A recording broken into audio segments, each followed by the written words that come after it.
Hey, so I'm back with video 4 in my series on being diagnosed and treated with a condition called DCIS. It's a precancer or stage 0 breast cancer. And this video is all about what it was like to be in the biopsy room. So I'm just going to describe my experience because I know that there are people out there that would appreciate that, and I know that there aren't a lot of resources like this from the perspective of the patient. So I went this time to a private imaging center at the suggestion of both of my doctors separately without knowing that the other one suggested it. Both my PCP and my GYN suggested that I go to this particular women's imaging center, and it was privately run. It was not a hospital-based imaging center. And this is quite a departure from my normal routine. For the last 5 years, I've had 3 ultrasounds a year, always through my hospital system. So always either at a hospital or at an auxiliary hospital clinic. And so this was the first time I'd been in something like this, where it's private, a little bit different vibe. And I really liked it. So when I got there, it was small feeling. It was just a storefront, and I had a few minutes in the waiting room, and I was kind of intentionally putting myself into a calming space. And I remember texting my daughter and saying, I'm going into spa mode now. So I really like going to spas, and it calms me down to go to spas. It may not be true of everyone, but I went in with that mindset, and coincidentally, the ultrasound room actually did feel a lot like a spa to me. There were familiar sights and smells and sounds that reminded me of a spa. It smelled kind of floral and herby, and there wasn't a diffuser going on or anything like that, but it definitely smelled like essential oils. There was a white noise machine and a music player, very, very faintly playing instrumental music. And it was dim, as any ultrasound room is, but it also had like a living plant and a mirror and a piece of art on the wall. It wasn't as clinical or antiseptic feeling as your typical imaging room in a hospital setting. So I really liked that, and the attitude of the staff kind of matched that. It was much more relaxed, much more soothing, slow-paced. There was no rush. There was no need to kind of feel uptight about whatever the next patient ahead of me or behind me was needing. So that was really delightful and kind of a nice surprise. I felt like I could close my eyes and truly relax. My technician that did the ultrasound at the offset had some trouble finding anything useful on my ultrasound, which is pretty typical for me. I have extremely fibrous breasts, and so there's very low visibility in an ultrasound setting. She did see a little bit, but not very much, and so she recommended right away that I get a mammogram, which was available there on site, just a couple rooms away from where I was. And they were very sweet and creative about just being able to slip me in between their other appointments. So I actually just wrapped up my ultrasound and very quickly put my little robe on and went down the hall and met with another technician who very quickly did a mammogram. And with the mammogram, they were able to kind of match up the data that they had from my MRI and also somehow feed it into what they were seeing in the ultrasound machine so that they could actually do a biopsy. I think without the mammogram, they would not have been able to effectively do a biopsy. They just wouldn't have had the same maneuverability and way in to visibility to see what they were doing. So that was really great. I think in the hospital system, if I had had to get a mammogram, I would have had to at least wait a week, maybe 2 weeks.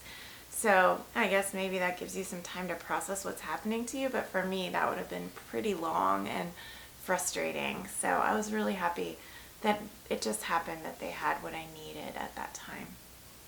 So when they figured out that they could actually do the needle biopsy on me, the technician kind of went into preparation mode and started getting various needles and medicines and things ready over on a tray, kind of out of my field of vision. And the radiologist came in. And the room was still kept dark because they did still need to use the ultrasound screen to be able to see what was going on with the biopsy. But the radiologist introduced herself. She was calm, didn't seem distracted, didn't seem in a hurry. Very centered person, so that was really nice. And I didn't ask any questions. She asked if I had any questions, and I didn't ask any questions because I didn't want to know what was coming. I just wanted to be able to feel it and go into it and face it as it came. So what happened next was they put one of those wedges under the side of my body to kind of tilt me up over onto my side so that they would have a comfortable way in accessing, because the ultrasound machine was on the opposite side of the bed from where they needed to do the biopsy. And she explained that the biopsy would be a little bit loud, and I was really surprised to hear the word loud because I knew it was a needle biopsy, and I pictured a needle just being very smooth and quiet. And so she said, this is going to be a little bit like a dental appointment. And I thought in retrospect, I'm thinking that's a really strange way to describe it because I don't think that it was like a dental appointment at all. So I'm here to tell you it's not like a dental appointment. But she wanted to prepare me for what was shocking, and I think she kind of went overboard and said it might be loud. So it was more loud than I expected, but I'll tell you all about it. The first needle that went in was Novocaine, and when I learned that they were deadening with Novocaine, I told her right away that I usually have trouble getting deadened with Novocaine when I go to the dentist, that I usually have at least 2 or maybe 3 applications of it before I can feel really numb and not feel the dental procedure. So she was grateful for that information, and she did an extra dose of Novocaine. And we waited a minute for that to take effect, or maybe a couple of minutes, not very long. And then she got out another needle, and I kind of intentionally closed my eyes so I wouldn't see that needle and how big it was. So I don't actually know how wide it was. I'm guessing that it was a little wider than most, but not too much.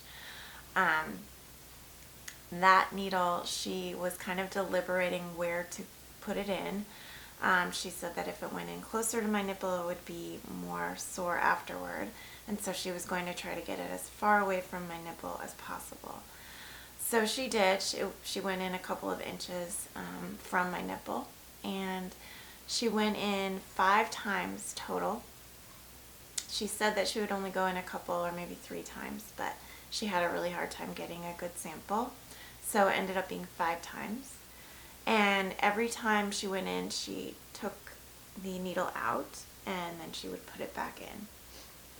So it was just one hole that she went in through, not multiple holes, just one.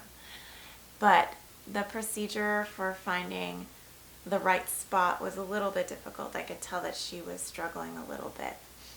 And because my breast fibers are so dense, it was really surprising to see how much pressure she had to apply to get the needle in to the right spot. So it felt to me like she was going through 2 or 3 levels of pretty thick barrier that she had to kind of puncture through. And with each push, you would kind of feel it go through and then again. And she was having the technician help to guide her, and they were both looking at the screen at the same time to see if they were in the right spot. So again, I went through this 5 times, and by the 5th time, the Novocaine was maybe wearing off just a little bit, so I could start to feel the needle a little bit, but not very much. It wasn't a painful feeling, it was just a sensation, a little twinge. And I could kind of feel like, wow, this might be really sore afterward because of all of that moving and puncturing in the interior of my breast. And so I asked her, is this going to be really sore afterward? Will I need some pain medications? And they said, no, not at all. So I said, there must not be a lot of nerves in there. And they said, no, there aren't too many. So then the final time that she went in, she did get a good sample, and the loudness of the needle is such that it's just a one-time loudness, so just a one sound, and it's kind of a click. And my understanding of kind of how it works is she got into the right spot, and then she had to hold real still, and then she had to push a button, clicked the needle, and that click kind of sent the vacuum kind of force into the needle to draw up the sample, and then she could really easily release and pull the needle out, and then she would go and put the sample into a petri dish or something like that. Now in this clinic, they had the added convenience of having the mammogram x-ray in the next room, and so they went and gave the same technician that had done my mammogram my samples, and so she was able to x-ray them and see if there was anything that was calcified in the samples that they took. So they're looking for tiny little calcified crystals or calcification, just pieces of calcium that have grown inside the breast tissue, and that's kind of the sign that they have a successful sample, is if there's something calcified. And so they sent the first, I think, 2 or 3 samples over, and there was nothing in them, so that's why they kept going and did 4 and then 5. After 5, they were pretty satisfied that they had a good sample, even though it hadn't been sent over to the x-ray yet. And so they decided to call it a day. It was okay to stop there. The next thing that happened was that the technician came around and applied pressure on my breast where the wound was. It wasn't a gaping wound, it was a very small hole, but she applied pressure so that if there was any internal bleeding, that would stop, and that would prohibit any bruising or damage in the future. So they said not everybody does this, but it's a really good practice. It really cuts down on bruising. So I had been told by one of my doctors to take Arnica Oil and put it on my breast to also prohibit the tendency for bruising. And so I was reassured that that would be something I wouldn't need to worry too much about, but I still did apply it later.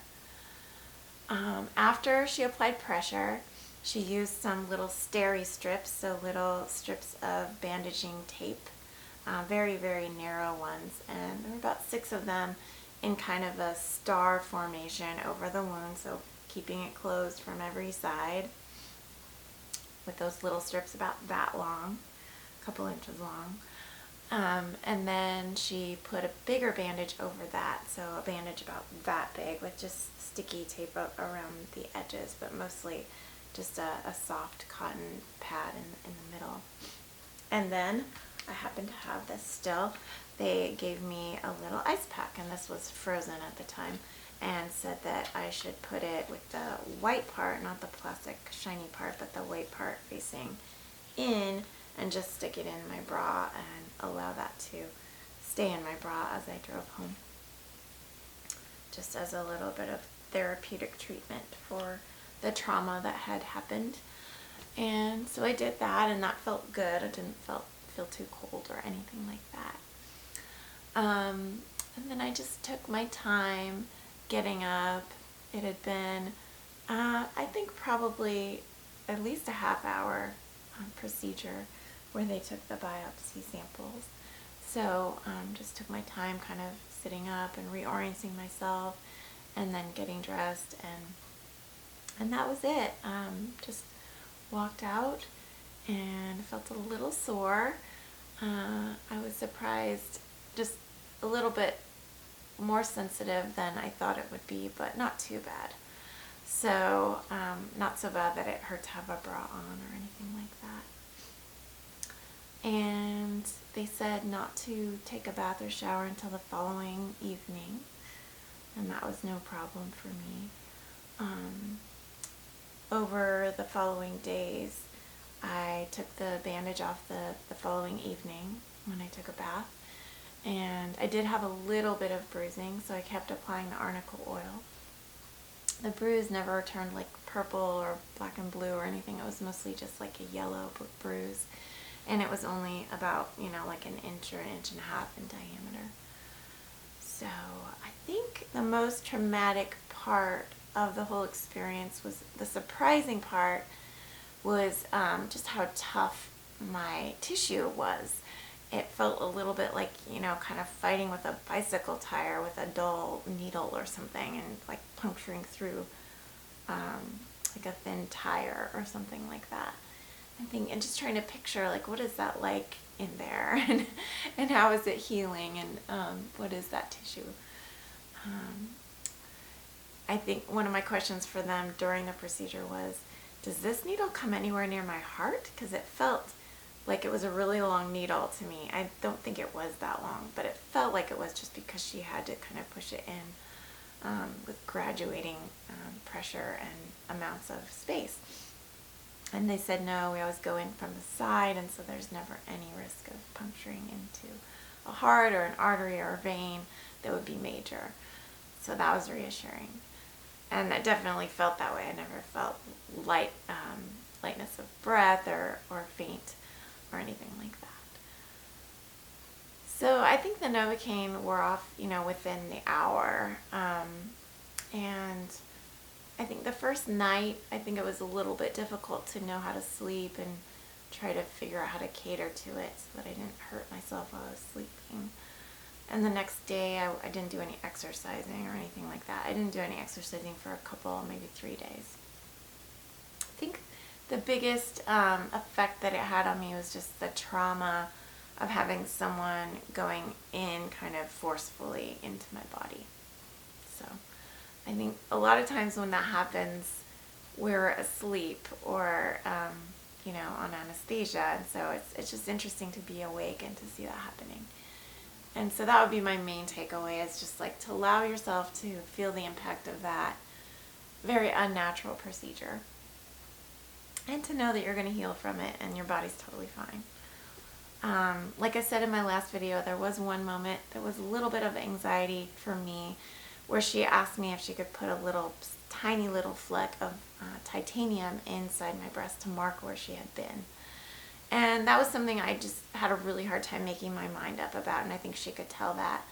And I just went ahead and said, okay, and she did it real quick because I could tell she was getting a little impatient with me. So that's my main thing to tell others to be prepared for, is to think about whether you want that to happen. So the after effect of the biopsy was a little bit different than I expected too. They told me that they should be able to get the results back by Friday and maybe Monday at the latest. They also were able to tell me at the time right after my biopsy that they thought, or the radiologist thought, that it looked like DCIS, which I was really surprised. I did not expect to have any kind of diagnosis or even a guess as to what it might be on the day of my biopsy. But she felt like the pattern was really clear. She'd seen it many times. So she said she'd be surprised if it wasn't DCIS. So I was kind of surprised to find out on Monday that they weren't going to have the lab results ready until Wednesday. It kind of made me wonder if there's something worse going on, that they had to send the lab, you know, sample back to the lab to verify. But there wasn't anything worse going on. I think it was just a kind of an unclear sample. They did end up diagnosing me with DCIS. They do want to apparently do another biopsy on me, just to make sure they didn't miss anything, or that there wasn't a better sample that they could get. And so I'll have to think about whether I want to do that. I haven't made up my mind about that part yet, but that's kind of going into the next chapter, and I won't get too far down that road. But I think that pretty much covers all of the things that that I wanted to say to describe how the biopsy itself went. So I'm not going to turn comments on for this video, so you can't ask me any questions in the comments, but you definitely can find me on my website if you want to reach me and ask me questions. It's just YouTube just isn't the right venue for this kind of personal information. There's a lot of insensitivity out there on YouTube, so I just want to protect myself a little bit from that. But I'm definitely available if you want to find me. My website is www.seekingdeeper.com. So you can look for another video in the next week or so, and I will see you then. Thanks for coming along on my journey.